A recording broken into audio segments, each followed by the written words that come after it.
Welcome to our final episode of Competitive Edge here on the Esportsbet YouTube channel. Thank you very much to Esportsbet. And our match of the week is the only one remaining for Last Free Nation, which is going to be T1 versus Weibo. What does that mean for you? Well, first off, you should immediately comment below with your Esportsbet username, because that will enter you into a raffle where you can win up to 20 USDT.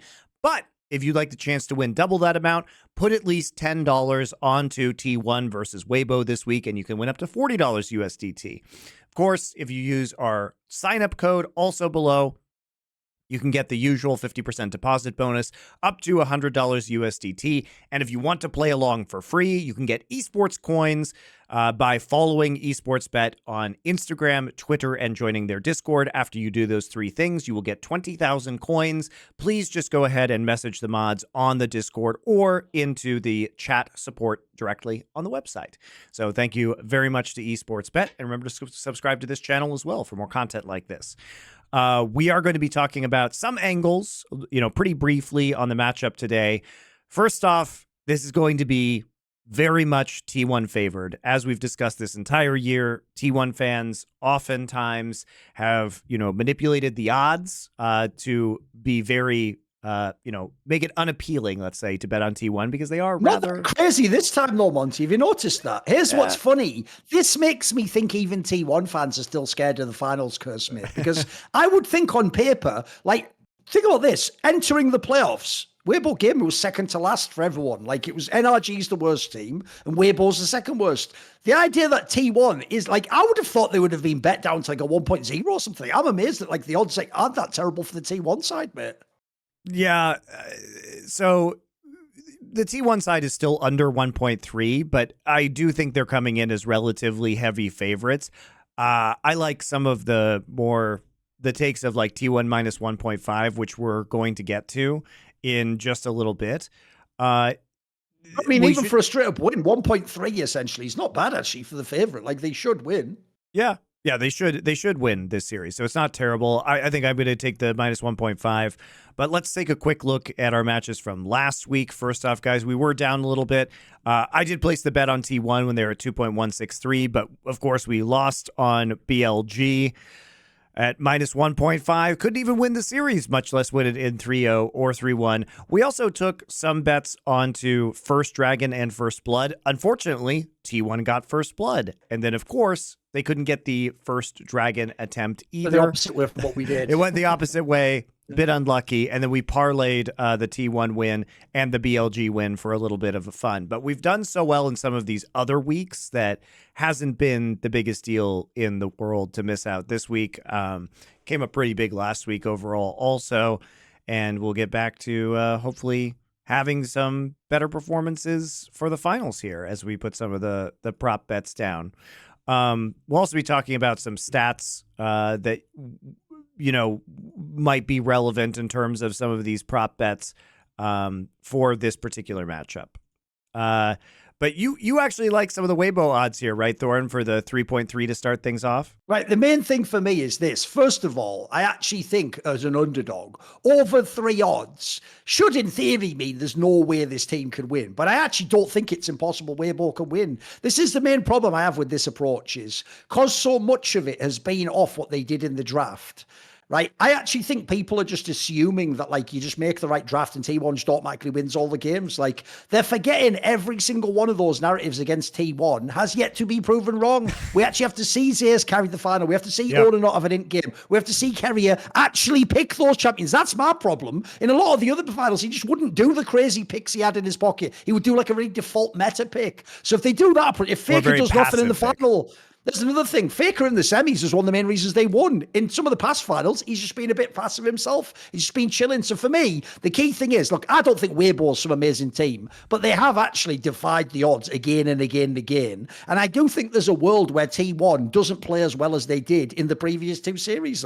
If they just turn up like they were in Swiss, where they were a good but not the best team, it's not impossible. Shy can have a couple of carry games. Light, if he gets to an Aphelios or someone, can carry a game. Do you know who's my main concern? I'm not too sure about that one. I actually think, like I said on some of the insight, of all the supports left, Crisp is the only one who actually has any chance of matching the carrier champion pool and potentially even picking some of that shit. So it's quite interesting in itself. Like now, as you said, even Renata's going to be like mad contested back and forth, probably banned by either teams each game. So I'm going to mainly do this because I picked against T1 the whole time, so fuck it. May as well go down with the ship. But I also think the odds are actually like pretty spicy. Better man, I'm going for the upset. Like I need to happen 1 in 3 times. So yeah, screw it. I'm going with the shy. There you go. The shy all the way. And also on Summoning Insight, we did do 1,000 both ways. So Thorin had 1,000 outright on Weibo, and I had 1,000 on T1 minus 1.5, which means I think they're going to win either 3-0 or 3-1, just because that's the way I get at least odds over 1.5 for T1. Yes. But Thorin, I do agree with you. There are some interesting angles in this series to consider, including the fact that this is a very different matchup for T1 to prepare for. In the last series, it was a lot of blind picking top lane. Like, I just don't think you're going to do that into the Shy, considering the Shy was I would say, the primary engine of their ability to carry some of the games in the series against Billy, and his performance against Bin was very good.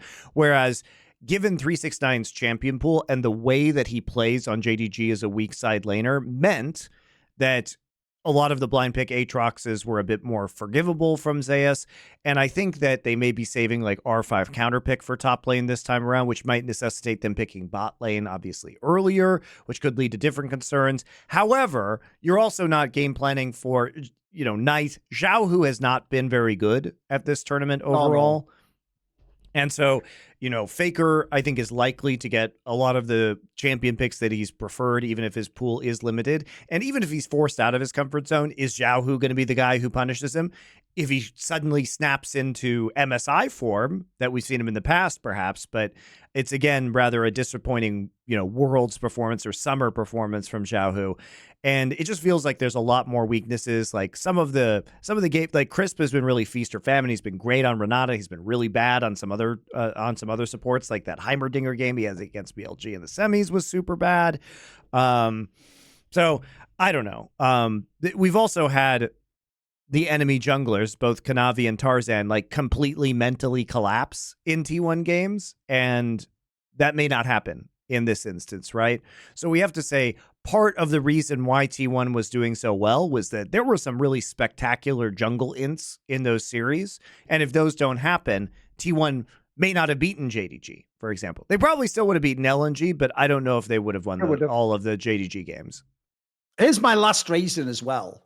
Right, I don't actually think the only thing I think that's comparable is the other massive finals. So like the TI final, the CS:GO major final. These matches are different from any other match, even including at the same tournament, because the pressure in these games makes really crazy shit happen. It actually reminds me of the Super Bowl in that sense, Monty. Like how Super Bowls are actually incredibly hard to predict because of things like one person just does like a crazy, essentially the equivalent of an int, or they do like a hero play out of nowhere, and that just defines the entire game. League of Legends World Finals definitely like that. Like the amount of times where like either an underdog has won in inexplicable fashion, or it's just like it should be the best game ever and it's a boring stomp. Like it feels like the hardest game to predict in esports to me because there's other factors that are outside of the game that are affecting the players. Like the silliest thing of all is like we've been talking about with the whole Zeus not choking angle. If T1 turns up and actually just plays really great and doesn't choke at all, then that narrative always was just talk. But if they choke at all, immediately that's going to be all everyone's going to mention. So the funny thing is, it's actually sort of a narrative that has nothing to do with the game right now that everyone's waiting to see. Will it apply or will it just be something from past years? Right, and there is a level of veterancy. You can argue that there's a level of veterancy, obviously, with Faker on T1, and the fact that this team has made so many finals. Like, the only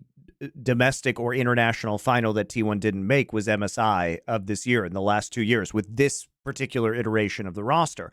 But Crisp and the Shy are both world champions themselves and have kind of run very deep, and they have delivered more than this T1 roster has. And the jitters always seem to get to these T1 players. Even Faker himself, who used to be the most clutch player imaginable, he was very underwhelming in the finals last year.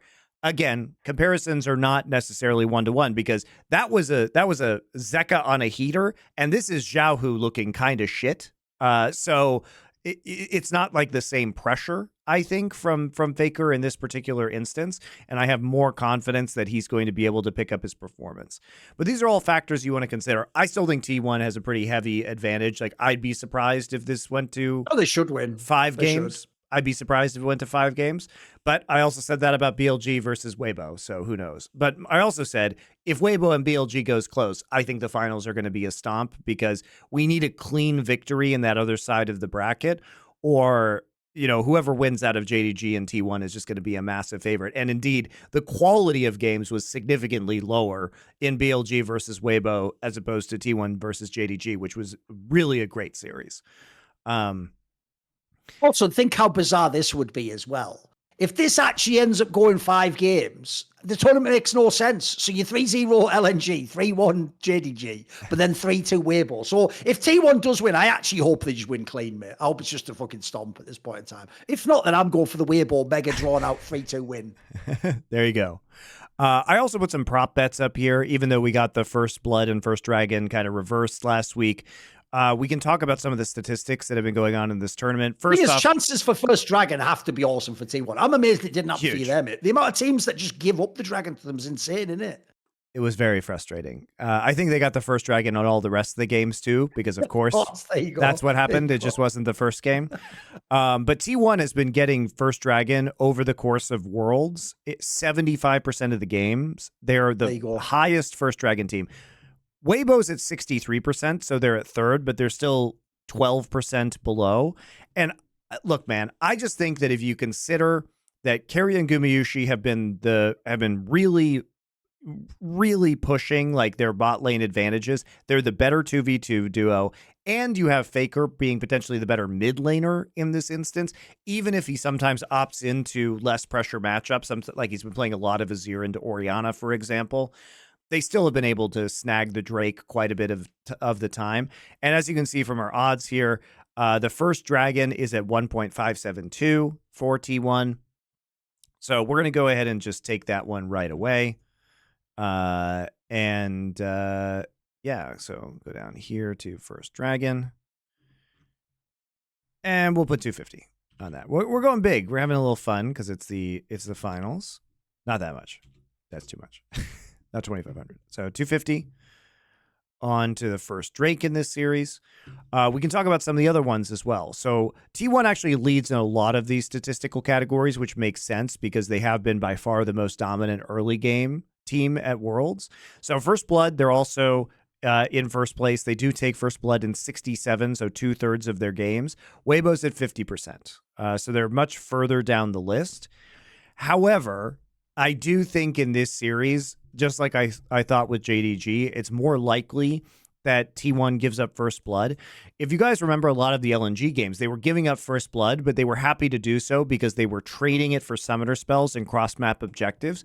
And I honestly just don't think that T1 is overly concerned with First Blood right now. They're much more concerned with just covering, pushing lanes, and taking objectives. So I actually think their First Blood priority has gone down over the course of the tournament, and especially in the bracket stage. So I'm going to go ahead and say, let's do First Blood over to Weibo. And they have it at over 2.0 right now. Does that seem fair? I mean, I could also see a world where they just try and camp top lane immediately to get the shy head as well. So sure. Why not? Yeah, right?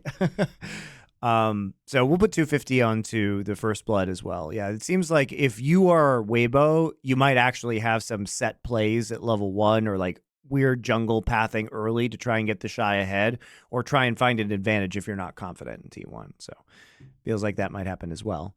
Finally, we have our first turret percentage. Surprisingly, KT has the highest first turret percentage, followed by T1. Okay. So 67% for T1, 63%. So only 4% lower from Weibo. Where are you feeling this? Because I still think this goes to T1, but based on what we know from the tournament, it's close. No, I think the T1's are a good one, especially because they're the ones defining who picks what in bot lane. So I feel like they're going to understand it better than the other teams, right? Yeah, and I also think that if they do try and counterpick top here, that we're not going to see like a Graves into Aatrox super push lane from the Shy. I think they're going to be cognizant of these possibilities being on the table. And so they're not going to allow the Shy to get into a situation where he can just super easily push turret. And also, generally speaking, first turret almost, always goes down in bot lane. Like it just majority happens there. And again, just due to the pressure that T1 has been playing with, I think I like this one a little bit better. So we'll take first turret over to T1, a little under 1.6. We'll put another 250 on that one. I'm actually going to I'm going to do a small parlay as well on first turret and first dragon.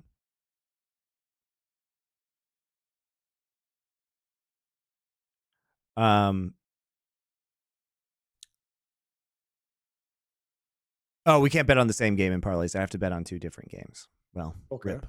Can't bet on the 2 objectives. I guess that makes sense. But yeah, I think we'll go for both of those.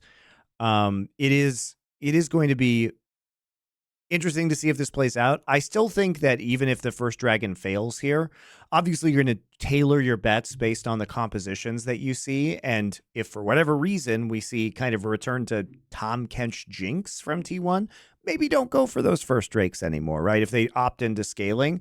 But I think this is pretty safe over the course of the series to kind of repeatedly put down first Drake for T1, because that has been their bread and butter throughout the bracket stage so far. Well, anyway, guys, thanks for watching us here on Competitive Edge. We appreciate it. And be sure to head on over to Esportsbet. And, of course, remember to leave a comment with your username below to enter into the raffle and to put at least $10 onto our match of the week, the World Championship Finals, for a chance at doubling up on that raffle winnings. See you then.